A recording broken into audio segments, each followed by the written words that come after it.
binding mission. As you will recall, on the 25th of January at its Congress, the Council set up a 5-man committee to investigate the financial activities of the immediate past executive of Council. That committee was made up of my humble self, Tony Akowe, as the chairman, Ndubueze Chidoka as the secretary, and we have as members Akin Orimolade, Princess Ekwi Jide, and Imam Umar. As part of his activity, as his assignment, the committee held a series of meetings in order to chart the way forward for the committee. We needed materials to work with, we needed information, and we set out to get those information. Unfortunately, the immediate past executive, led by Patrick Osadebawen, refused or failed to hand over council affairs, refused to hand over both secretariat and the financial records of council to the council. So we did not have any record of that executive to work with. However, we were able to get the audited financial report. This document is the audited financial report of the executive of the Emmanuel Ogbeche-led ESCO in their first term, that is from 2018 to 2021. That is the only document that we had. Incidentally, is a report from external auditors. So it's an audited record which had their own signatories to it. So they signed the report.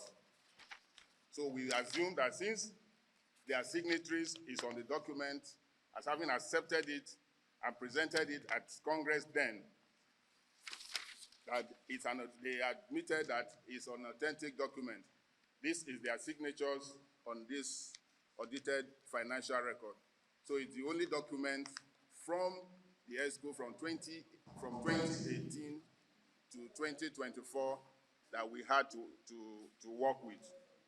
Now, as part of also, we had to also write letters out to them. We wrote letters to the following people to come with information, to come and answer records. Letters were written to the following people to come either by writing or appearing in person to provide us with information. Emmanuel Ogbeche, being the former chairman of council from 2018 until he was given an appointment as SA Media to the Cross River State Governor, we wrote him a letter. The letter to him was delivered to his office by the secretary, and it was signed and received on his behalf. Letter was also sent to Patrick Osadebawen. The letter was delivered to his office also by the secretary personally. It was also signed and received on his behalf. Ochiaka Ugu, the immediate past former council secretary, we also wrote him. He collected his letter personally, but refused to sign for the letter. He said he wanted to study the letter first. His Gloria Essien, the letter was signed for on her behalf in our office at Points of Nigeria. Dorcas Jonas. Dorcas served as financial secretary of council from 2018 to 2021. The letter was also delivered to her at the News Agency of Nigeria, as well as Jide Benjamin, the MD of Canopy Global Investment. Canopy Global are the ones occupying the NUJ White House building. Letters were written to all of them. They were all received. Aside delivering these letters to them, the letters were also sent to their WhatsApp lines. But they failed, they refused to show up, they refused to make any representation to the committee. Therefore, the committee had to make do with the information it had, which is the information contained in this document. And it is important to state that it was only Otis that showed up. That is the Jide Benjamin. He was the only one who showed up. Even though he was not in town when the letters were delivered, when he came back, he reached out to the secretary. He also reached out to my humble self that he was around now and he was ready to come, and he came and we engaged him, and we had a fruitful discussion with him. And from our interaction, comparing our interaction with him with records in the audit report, we found some conflicting information. Now, from correspondence from the council to him, he had offered to pay for that hall, for that building, to pay 24.5 million for that building. And he offered to pay in 2 installments, 14 million and then 10.5 million in 6 months later. But the then ESCO told him, they wrote him a letter that they will only accept a one-off payment. And they gave him 7 days within which to make a one-off payment. He obliged, and he went to the bank personally, because we had to ask him, did you send anybody? He went to the bank personally and made a lodgement of 24.5 million into the NUJ account. However, we did ask him whether there was any money paid back to him by the NUJ, and he acknowledged the fact that the NUJ gave him 8.3 million naira for renovation. Now, in this document, there is no 24 million naira in this document. This 24 million naira was paid in 2020. So it should have formed part of this record. But on this record, what we found in this record was 14 million paid into the NUJ in this record as rent received in advance. That is what this record tags it, rent received in advance, 14 million. We scanned through the entire documents to find out where the remaining 10.5 million is. We could not place our hand on where that balance of 10.5 million naira is, because they did not show up to explain where that money went to. Now, this money was meant for the rent of that property for 7 years. One other curious thing that we found out was the fact that the rent and total rent for that period from both the OTs and other tenants were lumped together as 33 million naira as rent. Who paid what? What did they pay? Is not documented in any part of this audit record. And knowing how audit records should go, we are compared to believe that there may have been some little compromises, because anybody who does not have any accounting record may not be able to understand the details of this thing. Finances, income, and expenditure were all lumped together. Who paid what? Where were this money paid to? And also, curiously, no receipt was issued. There are no record of receipt issued, even to the tune of either the 14 million in this record or 24.5 million paid. There was no receipt to that effect. Like I said, for all the tenants, the rent that was supposed to have been collected was supposed to be 33 million, but we don't know, and there is no record anywhere to show what any of the tenants paid, which of the tenant paid, which of the tenant did not pay. And please, for your information, we are talking about the first tenure of the executive. We did not have any record to deal with the second tenure of the ESCO. So whatever revenue they generated, either from rent or whatever source, we could not place our hand on it, because there were no records, and there were no bank records, because the executive even refused and had even issued warnings to the bank not to attend to the ESCO. So there were no records from that. Now, We also looked at the record, this record.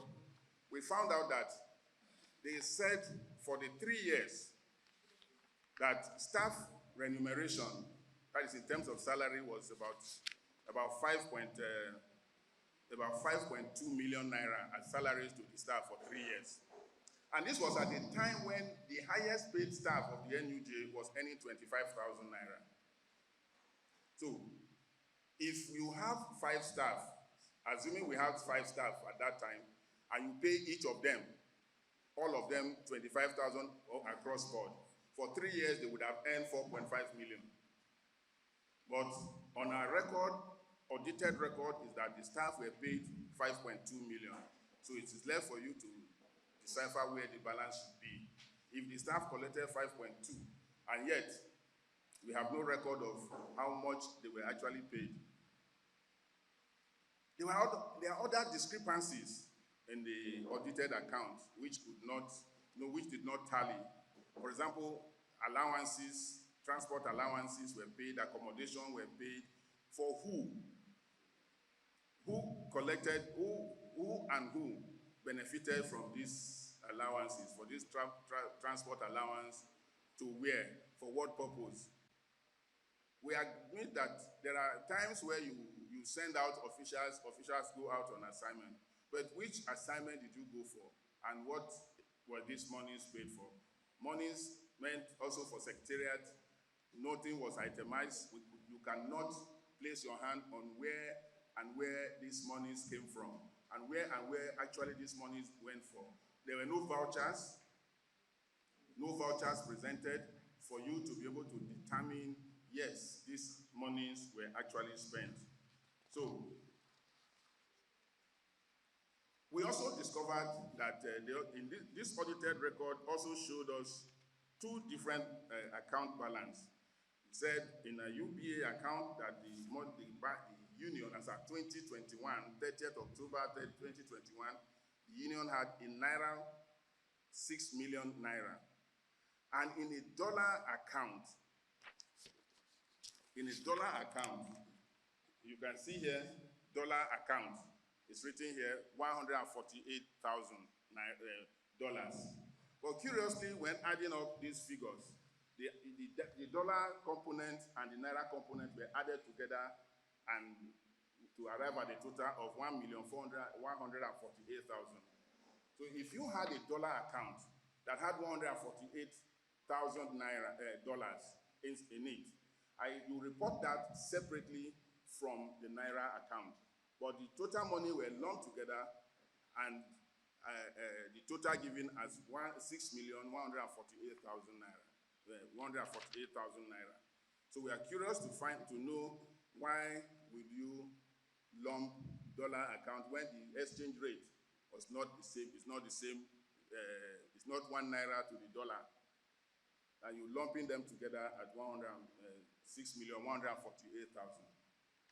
So these are the findings. These are what we discovered, and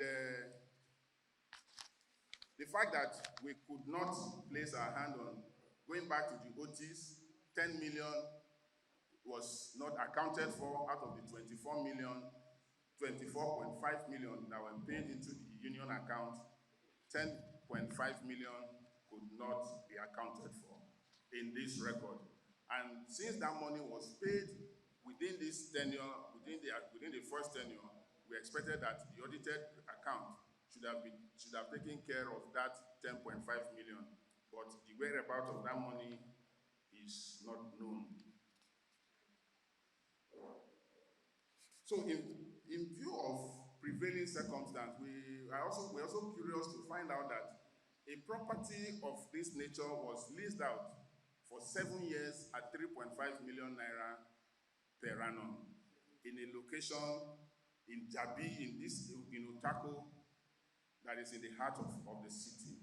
So we're curious that such a property could be leased out up to 2027. So it means that up to 2027, you only collect 3.5 million naira for that property. So we have made our recommendations, And one of the recommendations we have made is the fact that since we were not able to get these people to come and hand over, and before I forget, we also had personal interaction with some members of that ESCO. And in one of my interactions with the former chairman, he told me in our WhatsApp chat that the record we are looking for is with the National Secretariat. And we contacted the National Secretariat, and the National Secretary told us in point blank that the Patrick ESCO never handed any document over to them. So, which means there was a deceit. There was a deceit, and ab initio, they had no plan to hand over any document. So we have made our recommendation, and one of it is the fact that since we could not get there our own, and we have tried to engage them, we have tried to dialogue with them, and they have refused, we should contact the anti-graft agencies and security agencies to help us recover our documents from them and possibly our money from them. The EFCC, the ICPC, the DSS, and maybe the anti-fraud units of the Nigerian police. We have said the ESCO should write to them, attach all relevant documents, and so that they will help us track these things. Also, this invitation of the anti-graft agencies, we believe, will help us unravel the whereabouts of the 10.5 million from the first tenure, and probably other monies that must have come in during the second tenure that we are not able to trace. Also, that the rent on this property, we believe that there is the need to renegotiate the lease agreement on that property. But before that renegotiation, we believe that the council should engage qualified estate valuers to help us value the property so that we know what we are dealing with. So that we will not just be shooting ourselves on the leg. After that, we can go into renegotiating it. Also, the Congress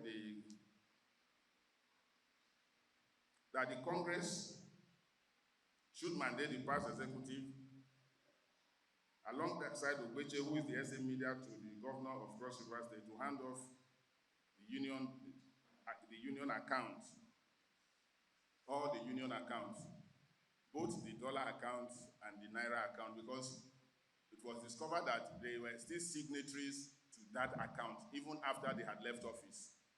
They remain signatories. They've not informed the banks to say we are no longer signatories to this account. So they should be informed to hands off those accounts and other areas that they are still claiming to be leaders of the union when they are not. And following the refusal of the former financial secretary, who should keep records of our finances, to come and render account, we kept these things in as a trust for them to come and render account. She should stop representing the union at whatever levels that she is representing the union, especially at the FCT Council of the Nigerian Labour Congress. And pending the outcome of investigations by the anti-graft agencies, we believe that we recommend that their honors roll be stepped down for now. The honors roll means the display of their photographs as leaders of council is stepped down for now, pending the outcome of investigations by the anti-graft agencies. Thank you very much for attending. 24. We made frantic efforts for the former council officials to hand over, and as a matter of procedure, we wrote a letter to the National Secretariat of the Nigerian Union of Journalists, who is the parent body of the council, to notify them that the former executive have refused to hand over the document as well as the accounts of the council to us. In the process, the National Secretariat wrote a letter to the UBA notifying them of the need for the change of signature. This letter is dated March 12, 2025, and is addressed to the branch manager, United Bank for Africa PLC, the Akowe branch. And the heading is introduction of the new executive of the NUJ-FCT and the request for the change of signatory. Our names are in this letter introducing us. And it is quite unfortunate that despite the efforts and the intervention by the National Secretariat on this matter, the UBA, United Bank for Africa, has blatantly refused to honor this letter coming from our national body of the union. And to that effect, on our own from the council, wrote another letter dated 11th of April, referencing the same letter and the need for the bank to effect the change of the signatures. And up to this moment, the bank has refused to honor all these documents.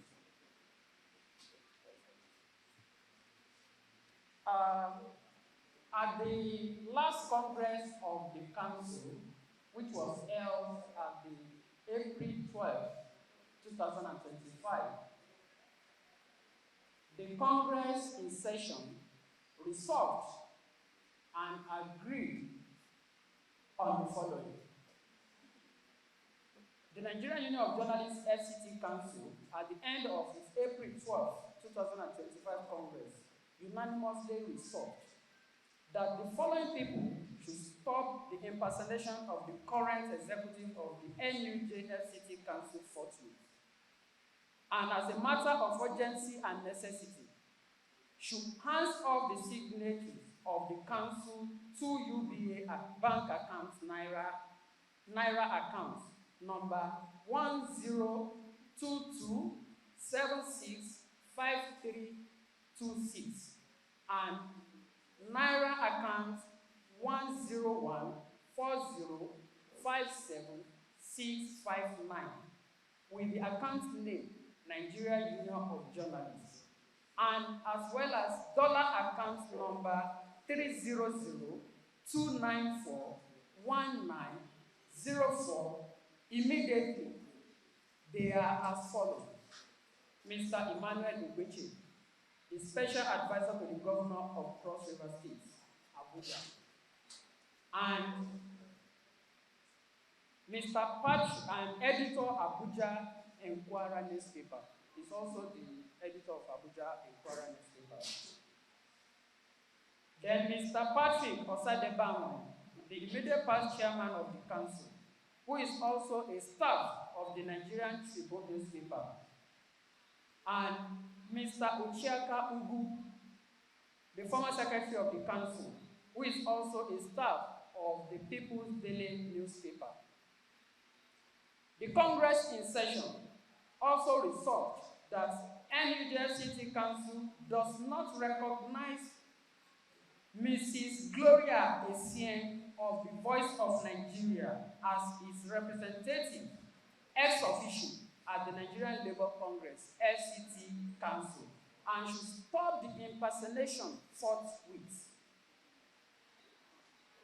The Congress also resolved that the Nigerian government, Federal Capital Territory Authority, corporate bodies, individuals, diplomatic communities, general public, should not transact any business with this fellow forthwith, and that anybody that do any business with them in the name of the Nigerian Union of Journalists, FCT Council, do so at his or her own risk, as they are no longer the officials of the union and cannot represent the council in any capacity. The Congress also resolved that the United Bank for Africa, UBA, and other banks where they open accounts of the council should not in any way conspire or connive with this fellow, as the council is doing everything possible to get to the root of the infractions and misdemeanor of the past executive of the council. Number 5, the Congress also resolved that the council should do a disclaimer in the media over the ills committed by these former executives to ensure that the general public are not falling victim of their ignoble acts. Resolution number 6, that the council should formally write to their employers and bring to the notice the report of the committee that indicted them and the resolution of the Congress. Number 7, which is the last. The Congress on April 12, 2025, resolved that a press conference should be held and addressed over this matter, which we are doing today. This is the Secretariat's report coming from the Nigerian Union of Journalists, FCT Council, as an addendum to the report of the committee. Thank you very much.